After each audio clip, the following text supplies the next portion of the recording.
আজকে ছিল বৃহস্পতিবার আর সকাল সকাল আমি আর সুধীর এখানে কালী মন্দিরে চলে এসেছিলাম, যেই মন্দিরটা আমাদের বাড়ি থেকে একটু দূরে।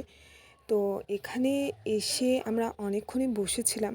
তারপরে এই 11:45টার সময় পূজা শুরু হয়েছে। আর এটা হচ্ছে মেন মন্দির, মানে কালী মা এই মন্দিরেই থাকতো, কিন্তু এই মন্দিরটা কাজ হচ্ছিল তাই পাশের ঘরেতে রাখা হয়েছে মূর্তিটা। তো এখানে আমাদের পুজো দেওয়া কমপ্লিট হয়ে গেছে। তারপর আমি একটু চারিদিকটা ঘুরে দেখছিলাম, সুধীর ওখানে বসে আছে।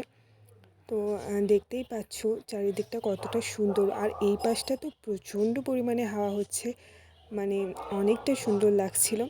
আর এই মন্দিরে আমি আগেও এসেছিলাম, মানে সে অনেক আগে।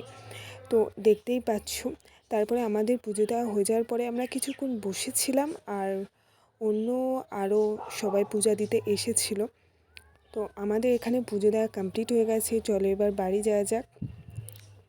তো আমি এখানে ব্যাগপত্র সব কিছু গুছিয়ে নিচ্ছিলাম, আর সুধীরকেও আমি তাড়াতাড়ি বাড়ি পাঠিয়ে দিয়েছি, কারণ ওর তো বাড়ি যেতে যেতে সেই অনেকটা দেরি হবে, তাই ও বাড়ি চলে গেছে।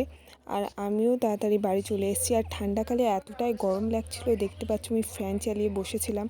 চলো এবার খাওয়া দাওয়া করা যাক। তো আজকে হয়েছে খিচুড়ি, বেগুন ভাজা, আর হয়েছে সয়াবিনের ঝাল। তো ভিডিওটা কেমন লাগলো কমেন্টে নিশ্চয়ই বলো, আর যদি ভালো লাগে প্লিজ একটা লাইক করে দিও, আর প্লিজ চ্যানেলটাকে সাবস্ক্রাইব করে দিও।